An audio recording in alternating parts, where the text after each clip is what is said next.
Gorora amaboko twongere turamukanye mu izina rya Yesu Kristo. Amen. Nari nkumbuye Munyakabiga, kuko Munyakabiga muri abantu bakomeye, n'ahantu hari abantu bakomeye baciye ubwenge, eka ibintu byose ugomba kubirondera uja Munyakabiga. Mwari mwaratevye rero kubaka ingoro y'Imana, murazi ko aya mabati aya yavuye ku misiyoni, aya n'ay'ishuri yo Munyakabiga, aya saa y'umubwiriza, mbere ntimuzoyatabure kuko aya saa y'iwanyu murondera y'iwanyu y'ubwiriza, kuko aya yavuye kure. Aya rero muyazigame, naziya nkingi ntizizoyatobore, muzoyakureko neza. Hanyuma rero tuzovugana aho muzoyatumbereza.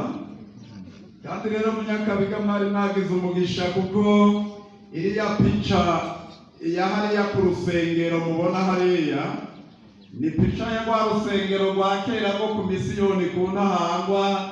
Umwongere yari yavuze ati reka turushushanye na ruriya mugabo rero, kuko abaje ahandi bari bazi impamvu ijya pica yaro yaryo, kuko mwebwe muzi ubuhinga bwinshi mwashimye ko ahubwo mugira umuvyiringo, mugaca mugira ari trapeza, ari poligone, ari igisinzi, mugaca mushira umusaraba hagati. Byose ni vyiza, mu gihe c'iherezo nta bidashoboka, bapapa babiteguye neza, byose ni vyiza. Imana rero icangombwa ibahezagire muzovyuzuze ivyo mwavuze, kandi ndabona ko muriko murabikora neza. Hariya rero ku Ntahangwa, abazi ko ndaha n'abakozi b'Imana hamwe n'abo mu nzu nanje batumye intasho nimuzakire mu izina rya Yesu. Ariko naravye abantu bakuze muri korale Mutanga n'ababuze, mwebwe mwari mwimutse muva hariya. Muri korale ya mbere nabuzemo abantu bamwe bamwe, abagabo bari bafise imvi, abandi nuko harimo abitwa ba Sabuni, ba Erasto, ba Nesbande, nababuzemo bagiye. Ega ndabazi bamwe bamwe, kuko bamwe baje bavuye hariya. Ni ukuvuga abantu benshi baracari bato no muri universite, kuko yo yari ishure. Urumva bakuze abahejeje baca bagenda bakaja hariya, naho nyene benshi ibashasha. Mwebwe rero mwama muri mu bintu bishasha, mugabo ico mbona ndabona mwararonse abavugabutumwa benshi n'abadiyakoni benshi. Ni ukuvuga rero ishengero ryaragwiriye, ryaragutse, Imana nibihereka icubahiro. Twagomba rero tubanze tureke amajambo, tuvuge ijambo ry'Imana. Ndazi ko aha hari abanditsi benshi, ibyo ngiye kuvuga ni ijambo ry'Imana, niyo wovyandika biranezera cane. Kera abanditsi bataragwira, hariho umwanditsi umwe ngaha Munyakabiga, niwe yabitanguye ngaha. Yaragize amageragezwa cane ngaha, yaragenda agafata ubutumwa akabukwiragiza mu mahanga, hanyuma bakamubuza, bakama bamuhagaritse, bamubujije, kuko ariko arakwiragiza ubutumwa mu mahanga.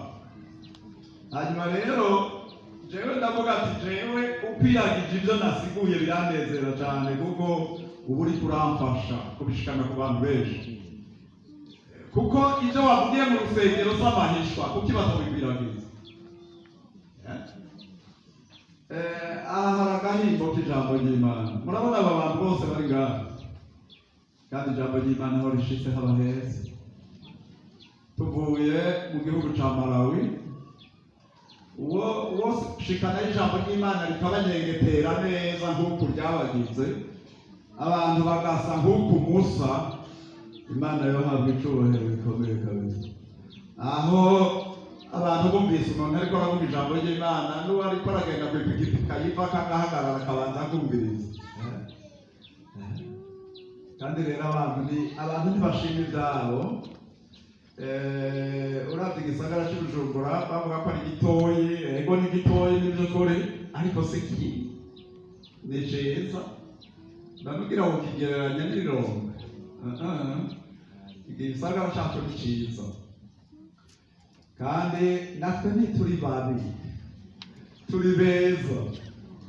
None mu bihugu muri iki gihe cy'iyi myaka ugiye mu gihugu hagati no mu Burundi ni hake hakira abantu batambaye ibirato, ariko mu bihugu bindi urabona abantu batambaye ibirato.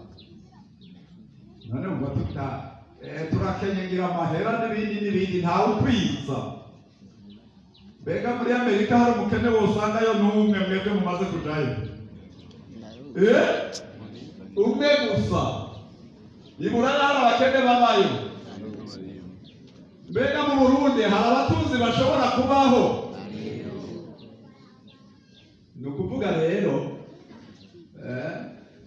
naho ugenda ukaja aha cyangwa ukaja hariya cyangwa ukaja hariya, ushobora kugenda kurondera umugisha hariya wawusize ngaho, cyangwa ukawubura ngaho ukawurongera hariya. Isi yose irasa, ntihazogire uwonona ibyo afise ngo aje mu mahanga. Hari abo muhurira mu mahanga bakifuza kugaruka. Ibindi sinoreza byo mu mahanga, hari n'abagenda mu mahanga kuko bavuze bitari byo.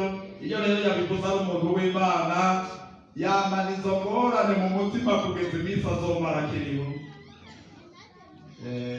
Nk'uko wagiye uvuze ko nyoko na so bapfuye nabo muvukana, hanyuma ukaba uri umukristo, niwabihindura naho bazoca bakwaka ibyo bakwandikiye, uca ubigumana kikaguma kidoda ubuzima bwose uzoba ukiriho. Kuko hari ubwo baramwiruka bakawumwiruka kugira ngo byorohe. None rero reka ibyo tubigezaho, twebwe twivugire ijambo ry'Imana. Matayo 5. Matayo 5. Ntawovuga ibintu bihambaye mu Nyakabiga, ariko twovuga ibyoroshe muri Matayo 5:13. Havuga ngo abakristo nibo munyu w'isi niki n'umuco wayo. Muri umunyu w'isi, ariko umunyu iyo ushize uburyohe uba kiryoshwa n'iki? Ntaco uba ukimaze atari ugutabwa hanze ugakandagirwa n'abantu. Muri umuco w'isi, igisagara cubatse ku mpinga y'umusozi ntigishobora guhishwa. Ntawondomeka itara ngo baryubike ku gisimbo, ariko barishira ku gitereko caryo ngo riboneshereze abari mu nzu bose. Abari ku muco wanyu ubonesha imbere y'abantu, ngo babone ibikorwa byanyu byiza, bahimbaze so wahehe wo mw'ijuru. Tugomba kuvugana ibintu byoroshe. Abantu bose barazi umunyu, kireka abawubujijwe na muganga. Ariko naho bawubujijwe na muganga bari barigeze kurya umunyu. Umunyu ni mwiza kuko uraryosha indya zikagira akanovera. Hariya muri Tanzania, ku mipaka y'u Burundi na Tanzania, mu ntara ya Kigoma, hariho ahantu hitwa Uvinza. Abarundi ba kera bavuga ngo ni Uvinza. Hariho uruganda rw'umunyu. Uzoshikeyo urabe umunyu wapfuvye, birahinduka bikaba nk'amabuye yirabura, hama bagaca bavyegeranya bakabirunda ahantu. Ngira hari ukuntu bongera bakabikuraho, kuko aho bobishira hose ntacyo byofasha atari ukuhondora. Iyo rero bavuga ngo umunyu iyo ushize uburyo ntacyo uba ukimaze. Ariko murabe hariya hejuru, umukristo ni umunyu w'isi. Umviriza, ko ari umunyu rero ukwiye kurunga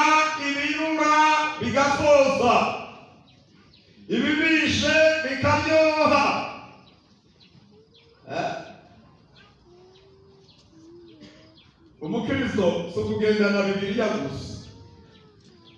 Oya, naho utogendana Bibiliya, Pawulo avuga ngo abakristo ni byete kandi bigize gute? Bisome. Umunsi umwe umuntu yagiye gusigura, yari umupasitori. Ngomba kubabarira abapasitori babiri. Umwe yagiye gusigura yarase yinjiriwe. Hanyuma rero twari gusoma Bibiliya agaca mu maso yinjirirwa, agaca guma azaravuga utuntu. Umwana umwe mutoya w'imyaka 11 ari mpahanye imbere hafi yazananye n'ababyeyi biwe, akaza araduza urutoki, umubyeyi we akaza ararumanura, akaduza urutoki, umubyeyi we akarumanura, kandi yari umwana w'umukobwa. Ati papa reka mbaze pastori, ntawe uvuga bagira abavuga ubutumwa, toya hari icyo mvuga nuko ngaho papa. Ati mvuga ko ati mbega pastori ko mbona usuko waje winjiriwe, mbega Yesu yoba yasubiye gupfa? Urumva ari umwana nga abantu bakwega kukwezi. Atoya mwana Yesu ntazosubira gupfa, ngo none kumeze uko nini? Aramuvura agaco karagaruka bukebuka binanata, uraza umuntu akuze. Ubundi rero mupasitori yari yaranyuzwe, wewe se ubona bariwe naho nari mu rusengero. Ataravuga ijambo ry'Imana, aho kuvuga ngo Imana ibahezagire, atarapora ingumutino, atagira kuri gishenge. Umva, aha nobabaza abizera ko Yesu ari umwana w'Imana kandi ko azogaruka tugorora amaboko twese. Ndabira basi ni bose bagoroye, ariko jewe nabajije ikibazo, nabonye uko mubyemera ko Yesu azogaruka. Bamwe Yesu azogaruka badugije bigeraho kwizera kwabo kugeraho, abandi azogaruka,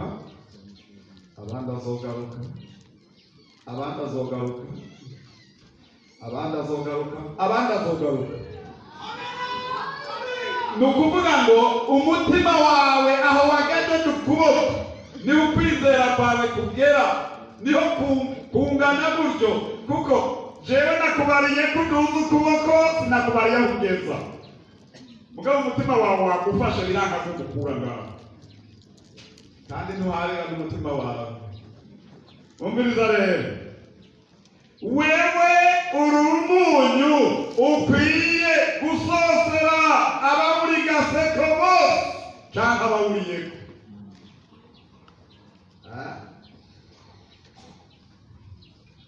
Turaza gusoma ibindi binyuranye n'umuntu. Kandi uri umuco ukwiye kuboneshereza abari mu mwiza, abari mu buzima bwiza.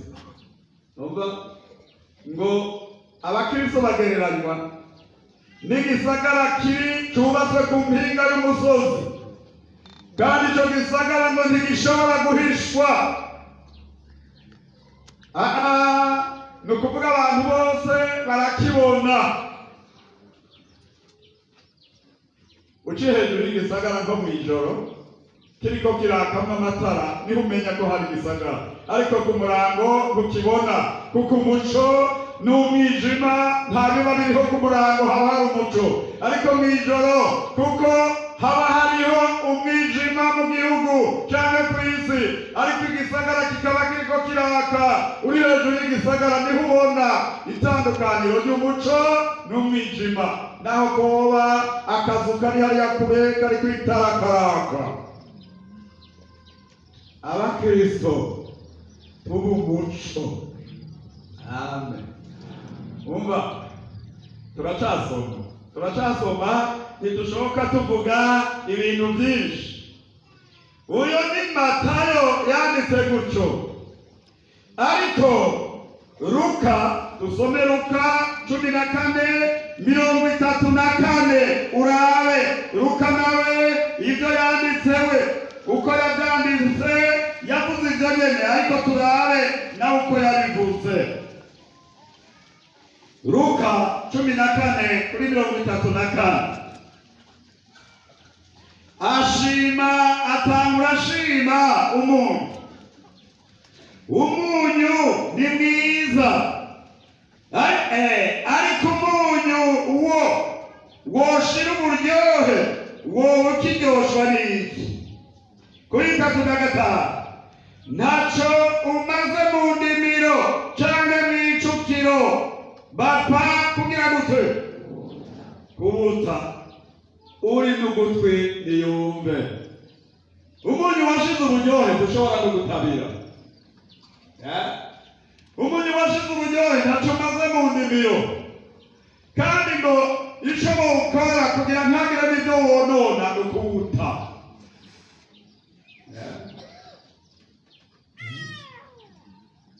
Hano harakomeye. Turacavuga bikeyi ngo tuvuge imvugo z'aba bakozi b'Imana banditse hano. Umukozi w'Imana Pawulo avugana n'Abikolosayi.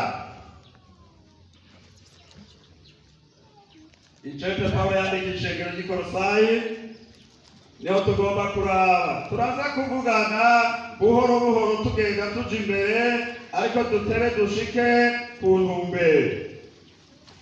Icete Pawulo yandikishije ishengero ry'Ikolosayi igice ca 4 umurongo wa 6. Imvugo zanyu zamana ubuntu bw'Imana ziruzwa umunyu, kugira ngo mumenye ingene mukwiye kwishura umuntu wese. Reka dusubiremo. Imvugo zanyu zamana ubuntu bw'Imana ziruzwa umunyu, kugira ngo mumenye ingene mukwiye kwishura umuntu wese. Imvugo z'abantu b'Imana zibe zirunzwe umunyu.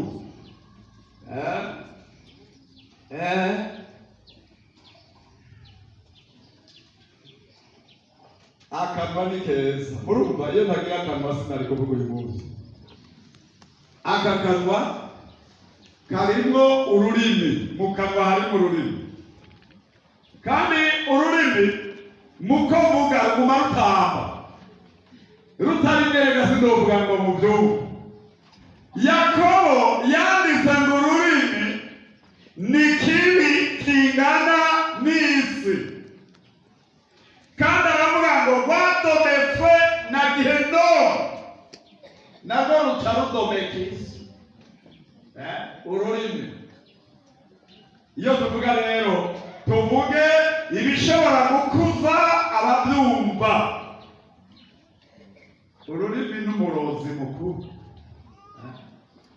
Ururimi ruraronga.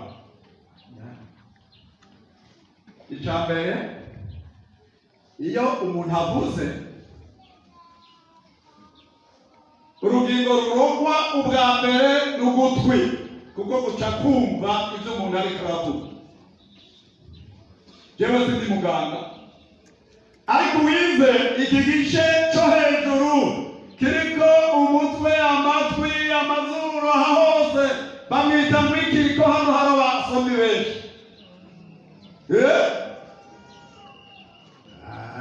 Muramuzi ndazi bamwe baravyize n'ibyo, ariko ngira ndakubari.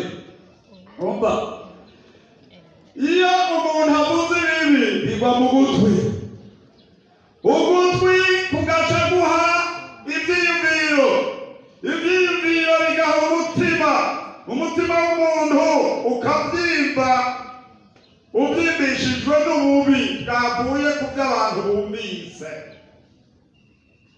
Ugasanga umuntu yihebuye ngo ndagowe.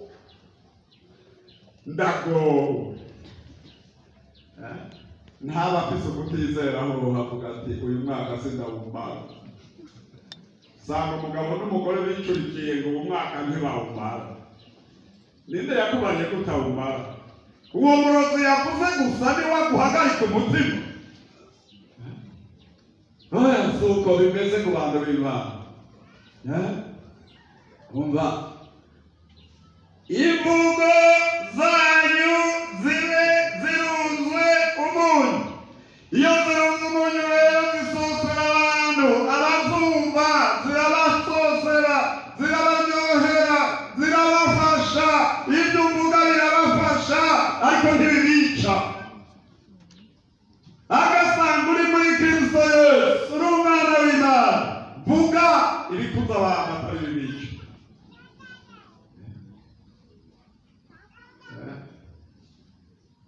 Ngomba ndakubarire ngaha igice kinini nica abantu bize, ariko ngira ndakubarire ivy'agakiza ntibikwirwa mu biharuro. Urabaza umuntu yize cyane akongera akaronka agakiza.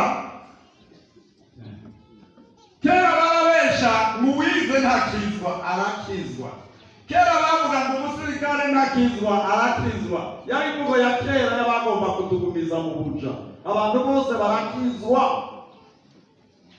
Mugabo ntushobora gupanga iby'agakiza ngo bipange uko uzobigenza n'uko uzobigenza n'uko uzobigenza. Suko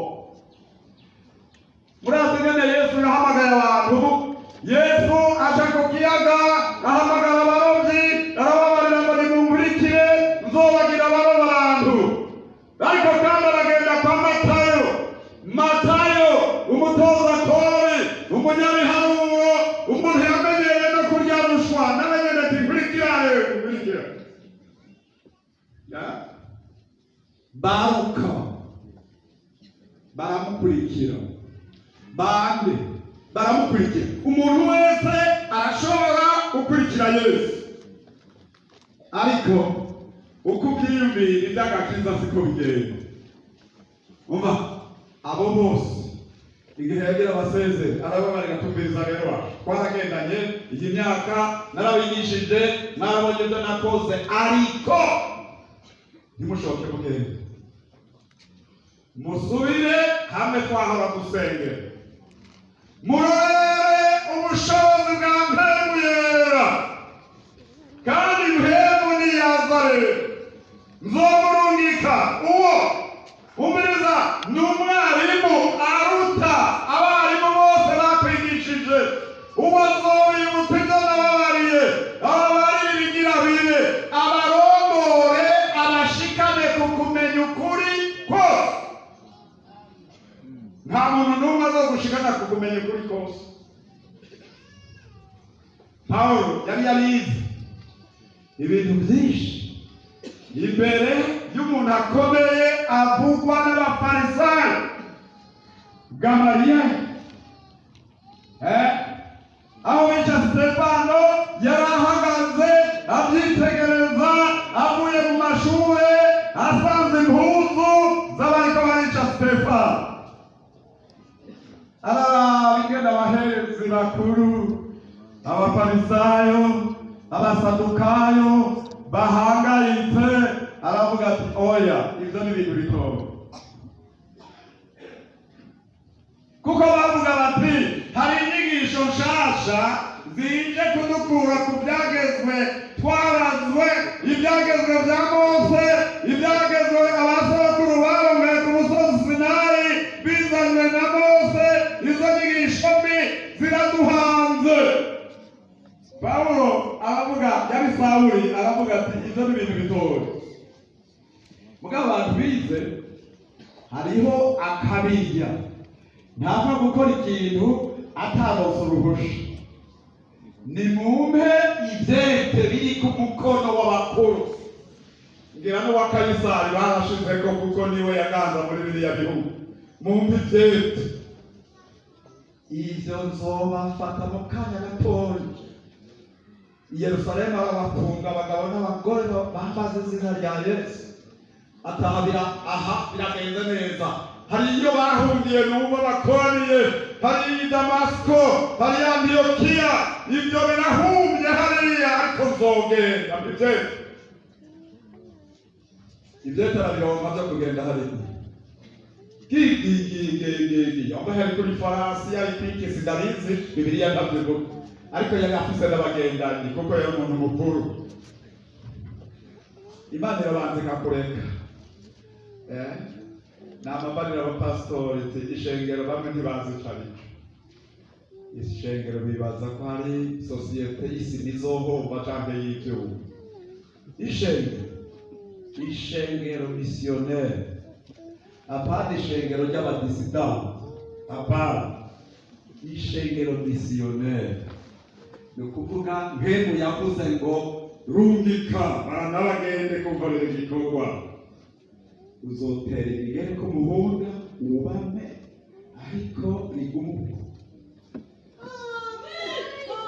Twese aha tuzokora ko tugende risigaraha kuko mureba yavugiye hariya mu buraruko bw'isi hariya muri twe avuga ngo Imana iradutumye muri Afurika z'abagabo banje ariko abakobwa baravuga ngo turemeye kugenda iyo ngebavuze.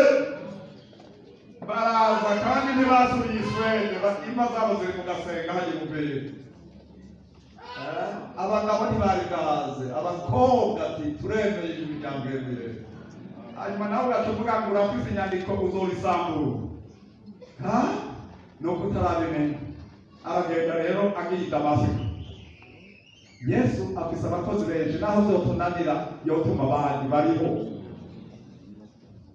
Umukozi wa Yesu yitwa Umuco ari mu nzira ati pa aragwa.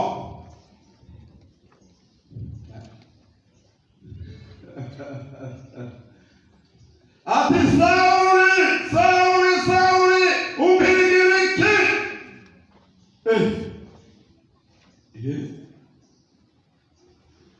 Icyambere yatahuye n'ikimwe. Ivyigwa byo mu Farisayo byahagaze, ivy'Ivyete byahagaze, ubu hasigaye ijwi yumvise. Y'umukuru aruta abakuru, uwo yamenye ninde ariko byose n'umwana. Urinde kamwami. Naho Yesu yihishuye neza ati ni Yesu uri kurahiga.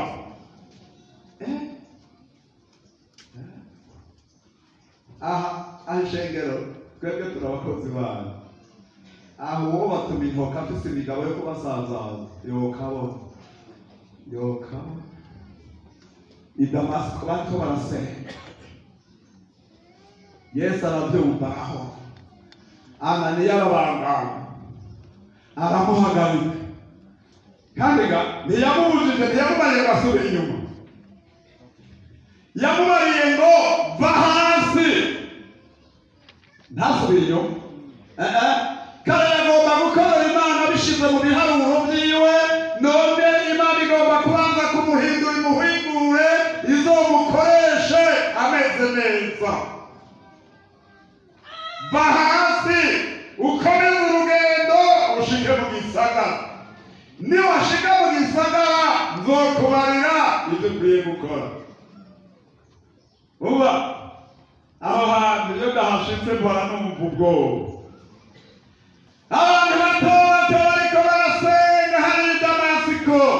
Umuntu mutoya Bibiliya ntivuga n'ibyo yize, ntivuga n'ibyo yahora akora, nta n'ikintu na kimwe imuvuga ko, ivuga izina ryiwe gusa Ananiya. Yumva ijwi rimuhamagara Yesu ati Ananiya va hasi uhaguruke uje iyo ngira ngutume. Hari umuntu wanje yitwa Sauli ariko arasenga kuko yari yahumye. Ananiya aravuga ati yo ega ntiyamenye icyari kizanye uwo muntu yaraje kutwica none aho uje kumuseka. Tumba kemu ndakabona gacecereka akagabo kuzuye mpembe yera kariko kagenda ndakabona mu mero ndakabona ashitse umviriza. Sawuli aravuga ko yize ibihambaye. Ananiya muzoronere bikuzobona na kimwe Bibiliya imuvuga. Ariko aravuga ngo mva Sawuli mwene data, umwami Yesu yakubonekeye muri ya nzira wazana nawe yantumye. Sawuli mwene data yantumye ngo basi uhumuke wuzuye mpemu yera. Ibikaragashi bivuga ku maso arabona. Ikibazo rero yamutwaye gute? Iby'itete byahagaze. Iby'itete byari byahagaze amutwara gute? Ashitse i Damasiko, abantu b'i Damasiko baca bumva urumva yaraje kubica no kubaboha. Navuze ngo ntibikwirwa mu biharuro, oya, ntibikwirwa mu biharuro, oya, birahane. Atangura kuvuga bumva wicare hajya mwene data, umva n'abariye umwami Yesu yagiye atamuzira n'umwana w'Imana niwe. Abantu arabesha arondera uburyo bwo kudufata, mubanza mwumvirize neza. Umwami Yesu, wewe urasa umwami Yesu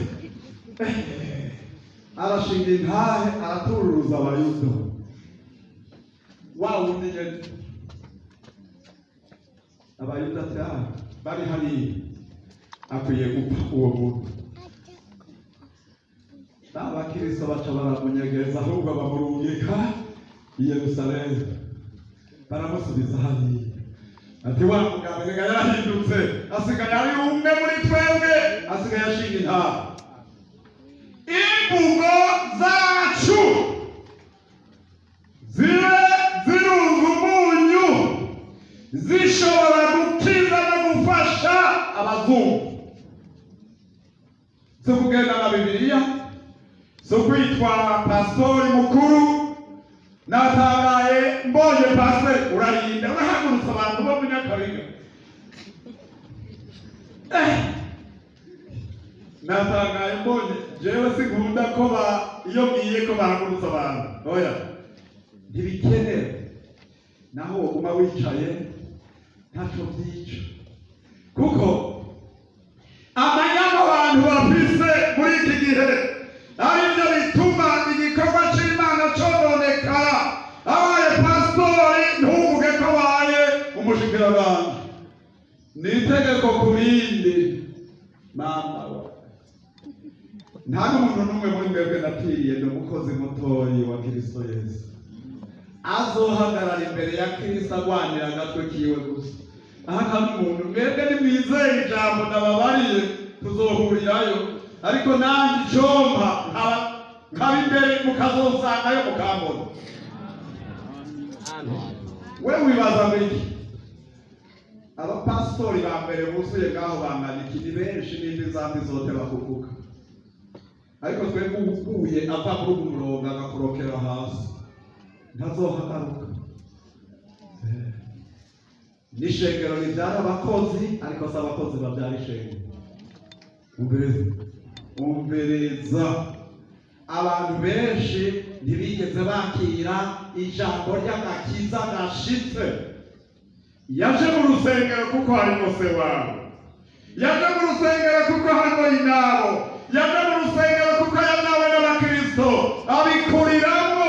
Ntiyigeze agira experience mu buryo bwiza bwa gipeke ngo yimenyereze kwirubaha Imana, yihabe neza, agoroke, yinjiye mu musaraba wa Kristo Yesu, agira ibyizigiro by'ijuru.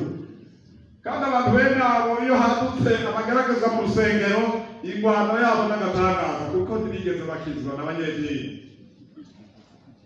Uwakijijwe yagize amagaragaza mu ishengero aja gusenga,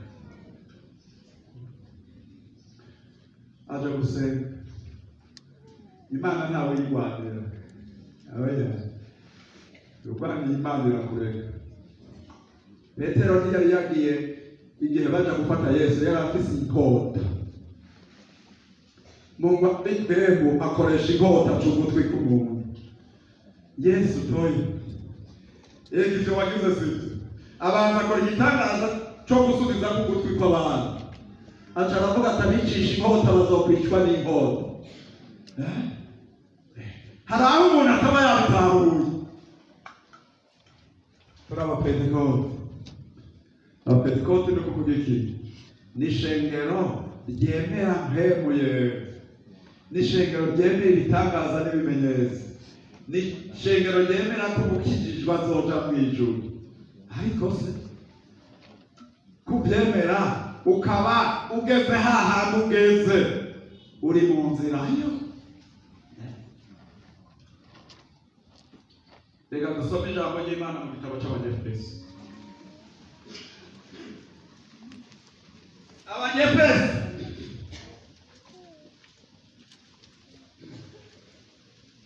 Abanyefeso icete Pawulo yandikira ishengero ryo muri Efeso.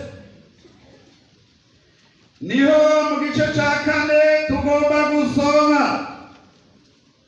Bavuze ngo abakristo n'umunyu w'isi kandi n'umuco wabo. Turabe rero, iyo umuntu amaze kuba umunyu akongera akaba umuco, hari ibyo atakora. Hari ibyo atakora kuko ibyo aba yarabirenganye. Kuko ukora bimwe muri ibi, raba ingeso zikwiranye n'umukristo, ni ukuvuga wa wundi afise umunyu, wa wundi ari umuco. Reka dusome uko Pawulo yabaye Abanyefeso. Maze mwiyambuye ibinyoma, umuntu wese avugana iby'ukuri na mugenzi we, kuko turi ingingo za bagenzi bacu. Niwaraka ntibigukoresha icyaha, izuba ntirirenge mu kiratse, kandi ntimuhe bamurwaniza icyicaro. Uwiba ntakongere kwiba, ariko afuma acumukura akoreshe ayiwe maboko ibyiza, kugira ngo aronke ibyo gufasha ukenye. Ntihagagire ibiyago bibi biva mu kanwa kanyu, ariko muvuge ijambo ryiza ryose ryo gukuza ukwiye kuribwirwa, kugira ngo riheshe abaryumvise ubuntu bw'Imana. Kandi ntimukababaze mpemu yera w'Imana yabashiriweho kuba ikimenyetso gushitsa ku munsi wo gucungurwa.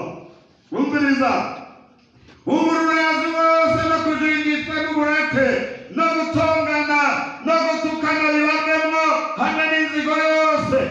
Mugiriranire neza, mugiriranire imbabazi, muharirane nk'uko Imana nayo yabahariye muri Kristo. Amen. Umva, ibi bintu rero raba wipimemwo. Umukristo yitwa umunyu w'isi. Hariho ibiri ngaha aba yararengana. Warabaye umuco, n'ubu umuco babibone.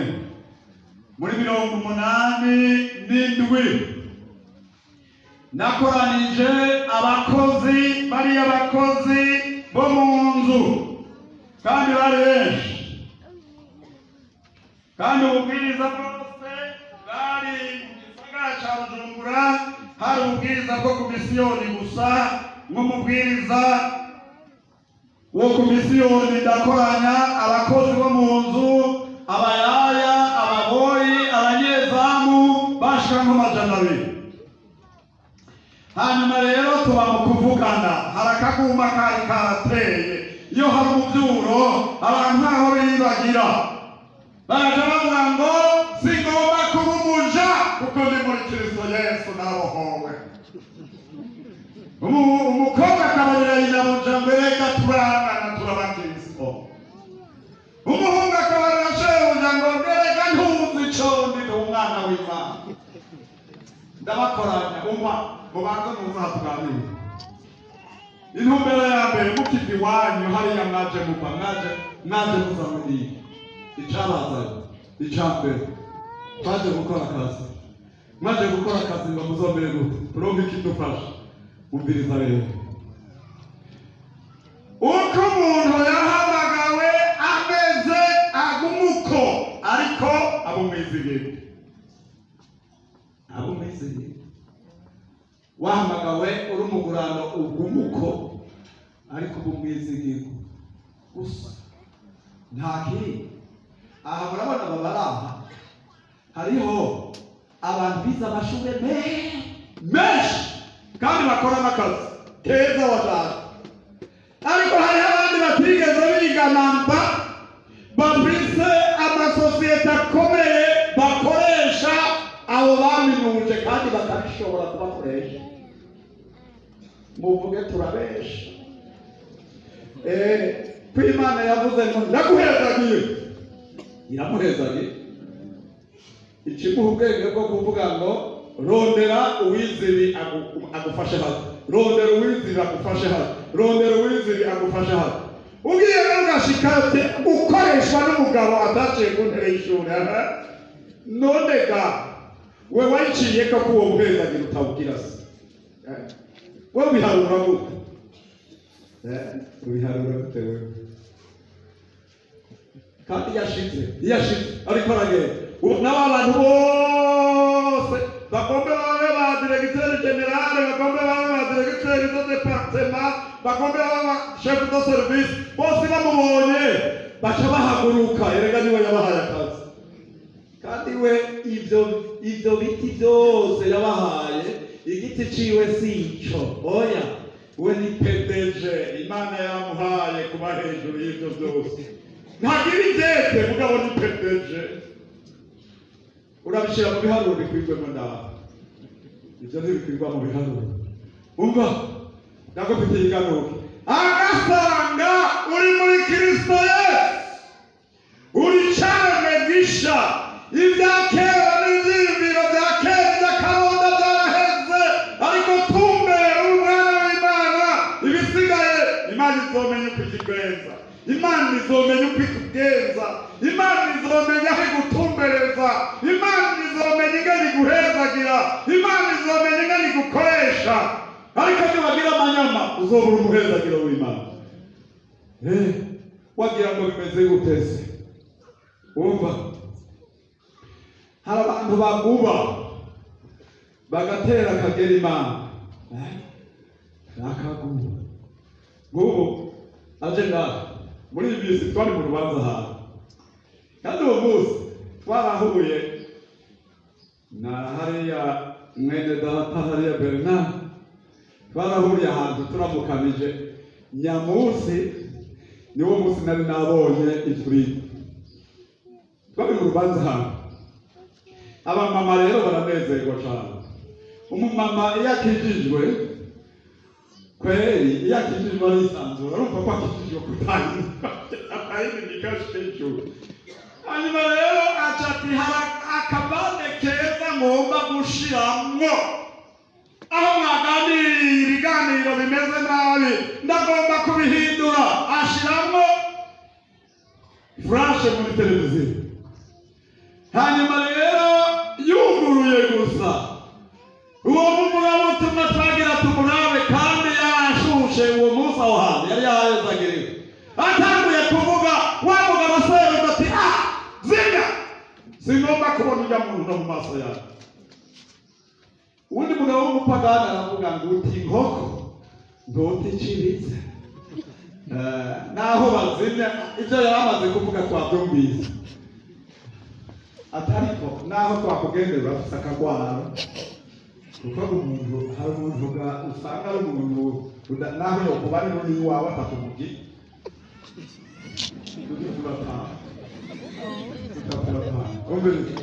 ariko uwo muntu uramuzi se? Uwo muntu uramuzi?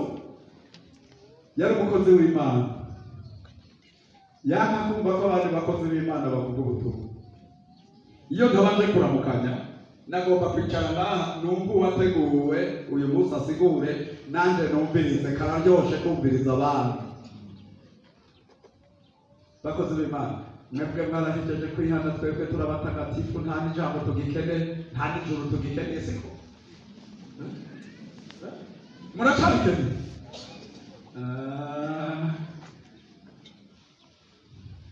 Ihereko ntitwigishe ibitari muri twebwe. Narigishijwe n'umuntu mukuru.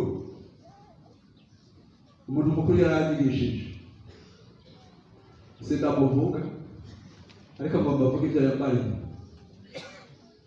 Bari banteye imuhira, nari namaze kuryama n'umutamakazi wanjye, abana bari bakiraba televiziyo, baza bumva inzu yose irahinda umushitsi, inzu irasambagurika, imodokari zari hanze ziratobagurika.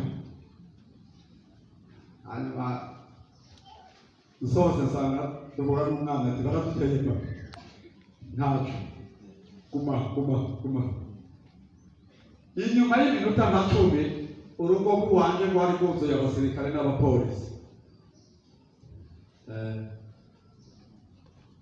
Ndavyitegereza ndahora ibyavugiweho byose ntabyo nkeneye kuvugira ngaho, ariko ngomba mvuge umuntu w'Imana yampamagaye kundemesha no kumpanura, arambarira ati pastor, nta mupagani yo gutera we, ariko ndagusaba ikintu kimwe, niwamenya abakugiriye nabi ntuzubitwarire umukozi w'Imana. Niyo mpanuro yampaye, impanuro igira kabiri, kandi ntuzohunge umugabo arinda kaje.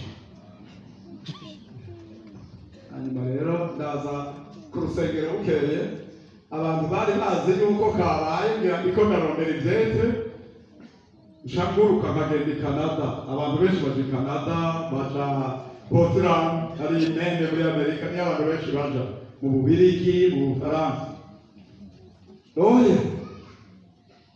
Oya suko bigenda. Iyo winjiye mu musaraba neza, ukinjira mu musaraba, ega niyo duteruye umukozi w'Imana yagiye neza tukamuririmbira tumuzanye ngaha mu ngoro y'Imana, ega niteka, erega hari abataronka idateka. Kubera iki? Ntopira imbere y'intama bakanterura nanje bakandirimbira mu ngoro y'Imana. None gupfa ntibimbuza kuja mw'ijuru, kunita ibyo ntari ntaco bintwara. Narasezeranye kuzokorera Kristo, amazi yambi yoshuha canke agakwanya ndinda gukora. Twese twakoreye Imana ata mahera ariho, twakoreye Imana ata matapa ariho, twakoreye Imana jewe nkizwa mu karere k'iwacu twari dufise amashapeli arenga 20 nangahe, ariko n'urusengero rw'umubwiriza rutoyi rwariko amabati, nako nyene rwari rwubatswe n'abaswere, twari mu vyatsi. Kugeza 70 na kangahe twari mu vyatsi, twasenga Imana ngo izohamagara abantu buzuye mpemu yera. Mugabo abo baje rero nyuma ubu bavuga bati toka, subiri kwanza, subiri mapenzi ya Mungu, subiri, vumilia, bado wakati. Abrahamu yari yavuze yuko Abisirayeli bazomara abantu bo mu rubyaro rwiwe bazomara imyaka 400 hariya iyo bazogenda ari nyagano. Mugabo bamara 430, byari bikiri mu 400. Batangiye gukizwa bavuga ngo Yesu araza vuba, n'ubu ntaraza, tuze kumuzana ku nguvu none mwebwe mufise ibiharuro bikarishe vuba n'iryari, kw'imyaka 2000 irenze ari vuba. Muri 79 twarabavuga butumwa mu misozi imwe yo mu karere ko mu ntara ya Bujumbura, twaragize ikibazo, umuvyuro wari uri kuza cyane mu karere twarimo. Abantu rero baca baravuga bati ntidusubira gutera ikawa, ntidusubira gutera ibigazi, ntidusubira gutera imikaratusi, ntidusubira kurima ibintu bitera, kuko Yesu yohava azabijya nakubaka ikizu cy'amabati amikirisa zose aratambirambo iyo abantu bashushega bari mu mubyuro bo kwitega n'icumu ngo Yesu araza. Yesu yakubariye ngo zose zigana yakuze ngo araza vuba n'ibyarino n'ubu araza vuba ariko ataraza urupfu ruraza rukakubita mu kagenda. Twaciye dusubira kwigisha abantu yavuze yuko umunsi n'isaha atabana w'umuntu abizi akarise. None mwaravuganye n'Imana hazoze turabona idini rimwe sindinda kurivugira ngaha abayoboke baryo niko barita bobo burira ku mikatusi bavuga ngo Yesu azobasange hafi. Abatware babakuza y'inkoni umviriza bantu b'Imana agasanga umukristo mwiza ugira imvugo zikwiye gukuza abazumva. Nuko ubonye mu nzira agusome kuri umukristo. Ndavuze akantu mu telefone yawe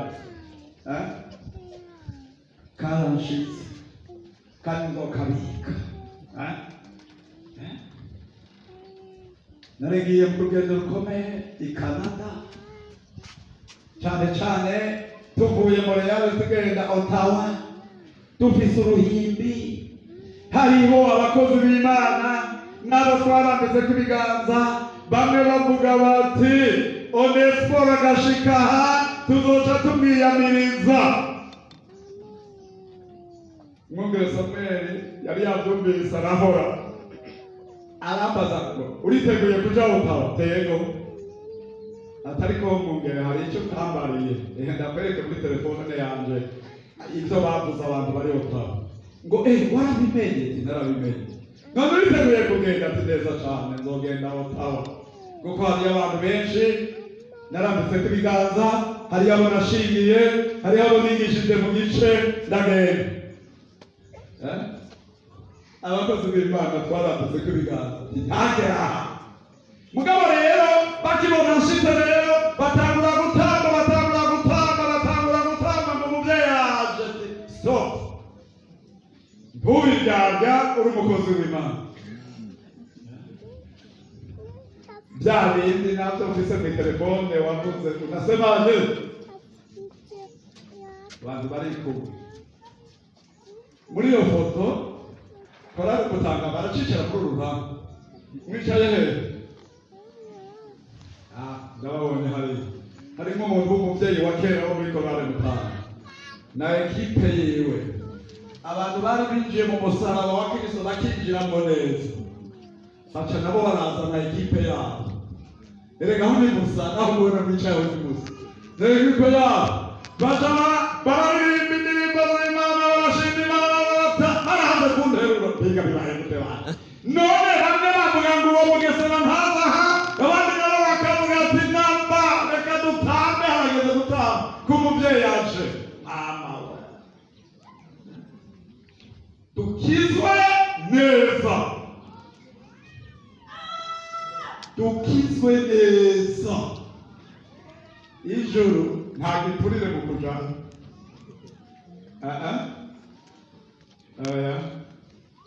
Jewe abantu bose ndabubaha, ndabakunda, abantu bose bakorera Imana ndabubaha, ariko ibyo nakuzigamo ndabikubuzemwo. Nta bindi nakubona nk'uwundi muntu wese asanzwe. Nuko nyine none se wagira dukora iki se? Umbere Yakobo twumve nawe icyavuga tugira duheze, tuza guhereza muri Petero, ariko reka tuvuze Yakobo, tubanza Yakobo. Yakobo hari ibyo avuga. Yakobo igice cya mbere cya Yakobo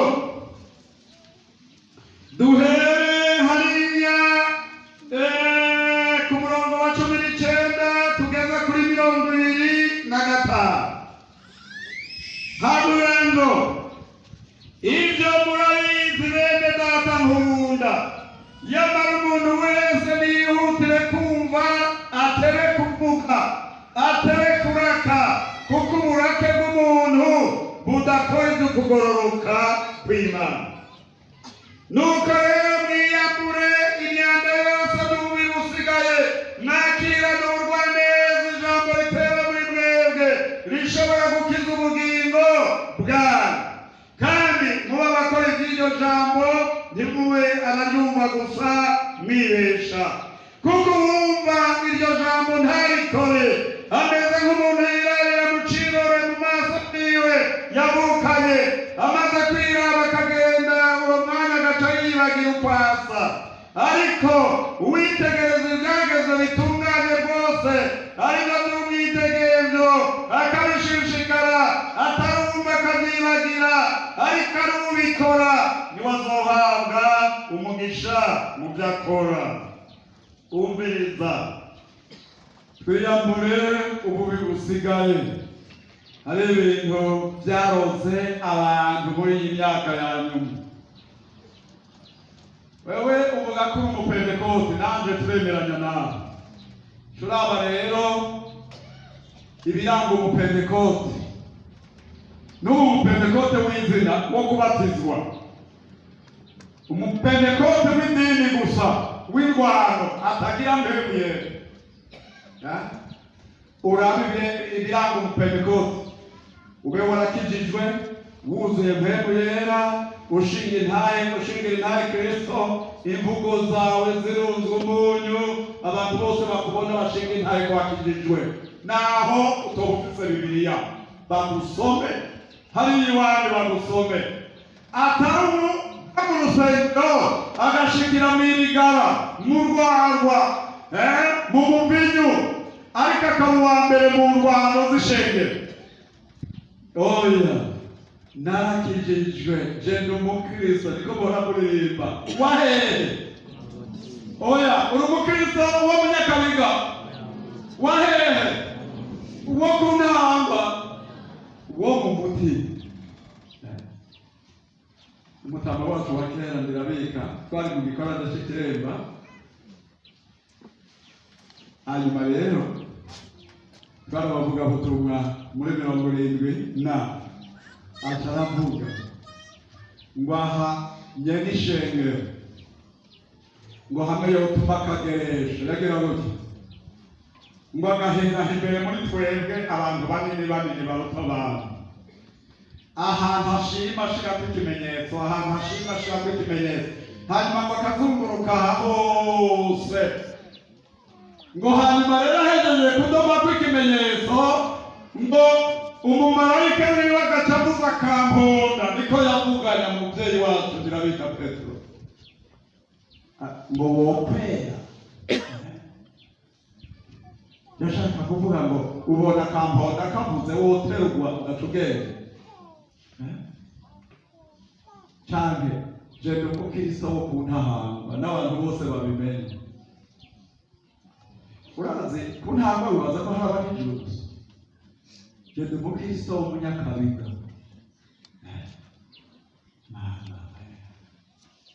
Jende umukristo wo mu mutima, kuko Yesu azoraba umutima wawe akawugomba, agatera mama akaguha mpemu, kandi uwo mpemu niwe azoduterura akadushikiriza Imana. Turangize dusome Petero, icete ca mbere ca Petero. Kandi muri ico cete niho duheze.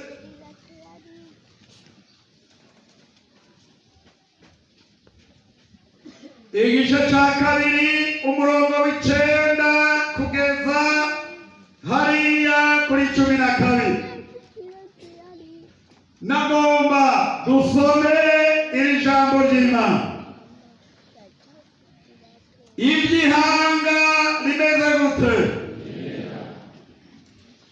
Twe namwe, twebwe turi hano imbere namwe, abakijijwe bari muri twebwe, n'ibiri jambo ryerekeye n'ihanga ryera.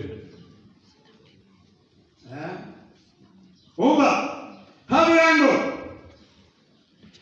ariko mweho muri ubwoko bwatoranijwe mukoranije kuba abami n'abaherezi muri hanga ryera, abantu bashiriweho ku bigego yiharije ngo mukwize ishimwe ry'abahamagaye, ikabakura mu mwiza ikabashikana mu muco wayo utangaje.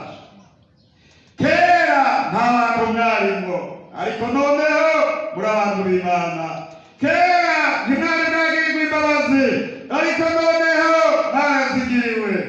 Uba abo nkunda ndabinginga ko muri nyamukira b'ingenzi mwirinde ibyifuzo by'umubiri birwanya ubugingo, mugira ingeso nziza mu mahanga, kugira ngo no ku byo babavuga nabi inkozi z'ibibi ibikorwa byanyu byiza babona bize bitume bahimbaza Imana ku munsi bagendeye. Umva ngira ijambo ry'Imana gasanga twarakijijwe, jewe nawe twarakijijwe, turi hanga ryera, turi ubwoko bwatoranijwe, dukoranije kuba abami n'abaherezi. Erega uramenya kera nta bantu twarimo. Nagomba musubize imitima inyuma murabe, urabire uhere hanya wavukiye ku gatumba aba ari uhere. Bamwe ntimwamanutse muri iki gisagara, bamwe muri abanyabyaha, muri abapagani.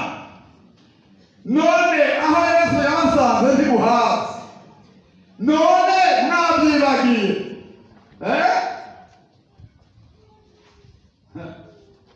Hariho umukobwa yiga kuri universite kera, yakoze ikibazo ngeri inshuro zirenga zitanu, akiga bikanga ngo bandi bagende n'ubu byanse. Ndabona umuntu wa kera yigisha, nibaza ko atakiri hariho nawe wabashaje, yari afise ukuntu avuga, yitwa Ntakagishira.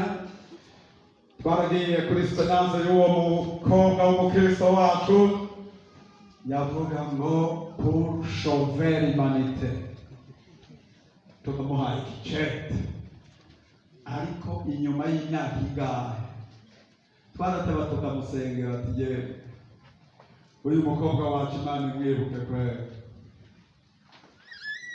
Yari amaze gukura mu myaka kandi bikamunanira, kandi akaba bigomba. Twabonye araronse icete, turiruhutse. Nyamunsi twaragiye kumushigikirana mu cungaji mwongereza mwere, tubona yose basi twataje dufise akanyamuneza. Erega umwana wawe yabaye nawe uramererwa nawe. No kuvuga ngo nimba wizera ko wakijijwe, abakijijwe bose turi hanga ryera, turi ubwoko bwatoranijwe n'Imana, dukoranije kuba abami n'abaherezi. Hakuna ubaguzi. Imana izogukura hari ikuzana aha, igukure hari ikuzana aha, igukure hari ikuzana aha, igukure hari ikuzana aha. Nta mpamvu n'imwe, nta n'umwe azobibuza. Ngira ngo uyu mubyeyi yicaye hajya imbere niyagenda mu ijoro, kuko ntamukunda, nzofata amaguru agurutse ndamumanure hasi. Nzobishobora. Na Elisa yarakijijwe, abonye Eliya aduze akabona agashungu k'umuriro, nta bindi yavuze ko ari ukuboroga gusa, avuga ko yewe datawe ntabwo kuduza amaboko ngo yababize. Naho wa wundi atakwemera, naho wa wundi mubana, naho wa wundi mukorana, naho biriya bimeze uko, agasanga warakijijwe ukinjira neza muri Kristo Yesu, nta kizokubuza kwinjira mu ijuru. Ariko ukira umuco wawe urasira bari mu mwiza. Reka umuco w'abantu b'Imana urasire mu mwijima. Reka hari ibyo umuntu atokubwira ngaha. Abantu bamwe hari aho bavuga ngo ibi bintu byavuye ikuzimu. Turwana nabyo hariya hepfo nk'abantu bakunda gusenga bavuga ngo ibi ni iby'ikuzimu. Ninde yizeye umwami w'ikuzimu muri mbere?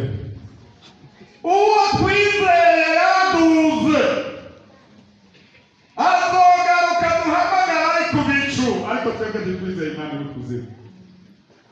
Ibyo biti ikuzimu waragiye na Satani ntarazi ikuzimu, azoja ikuzimu twebwe twaduze. Niho Bibiliya ivuga ngo mbona umumarayika amanuka avuye mu ijuru arugurura ukuzimu aramuboha. Na Satani ntarazi ikuzimu. Abantu babesha mu nyigisho zitari zo ngo baragiye ikuzimu ngo barabonye Satani. Wewe Satani wamubonye? Bibiliya ivuga iki? Ntiharagera. Abandi nabo ngo ndahe inomero ntiziragera.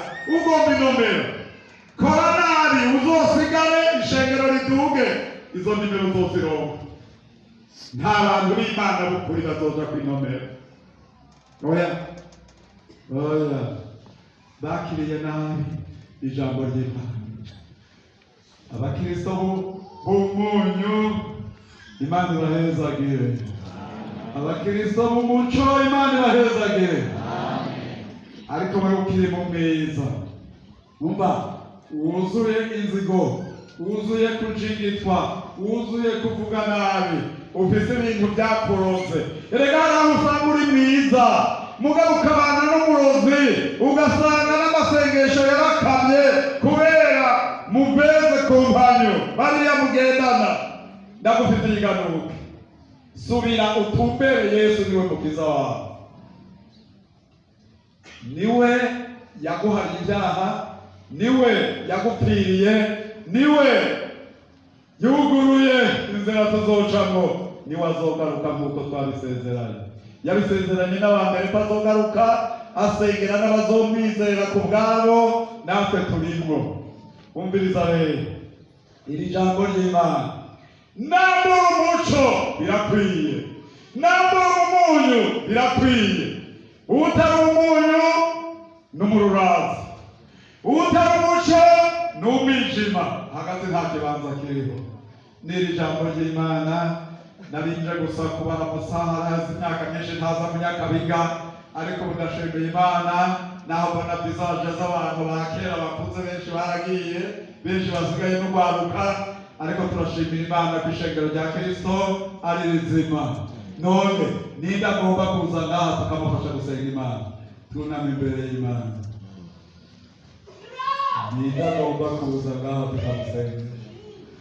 Hariho abandi bavuga ngo baranse kugaruka ngaha ngo kumvo izi canke ziriya.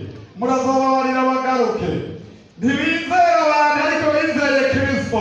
Kristo nawe ntazosubira gupfa ariko azohamagaruka. Ngwino dusenge Imana.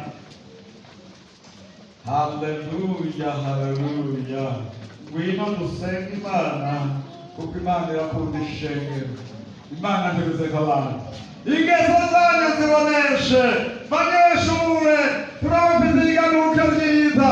Komereza hajyana na mushinga intahe, amashuri yose abantu bakizwe, bakira ijambo ry'Imana, muzoronka iminyago, muzojana mw'ijuru. Kera bavuga ngo abiga hajya mwiga ngo ntibakizwa, barakizwa. Hari harabuze ingene umuriro waka. Ubu umuriro watse muri mwebwe ntuzime, ariko umuco wanyu urase. Abantu bose bishobotse bakira umwami Yesu, hanyuma ibihe byo guhemuka bize. Ishengero rya Kristo ritsimbatare, inzabane yavuga tuzoronka abantu benshi baja mw'ijuru. Tugira dusengera abavukanye, naho wopfukama aho ugeze weretse Imana ko wayubashe, naho wovumbagara ntaco urashobora kuza kumesa, ariko umutima wawe umesugwe n'amaraso ya Kristo Yesu. Tugira dusengere aba bavukanye baje. Erega Imana irabakunda, Imana irabakunda, Imana twese iradukunda, iragomba ko tuzoja mw'ijuru. Mwami Imana Data wa twese, turagushimiye turagushimiye ingene wakoranye ishengero ryawe ringana gusa hano mu Nyakabiga.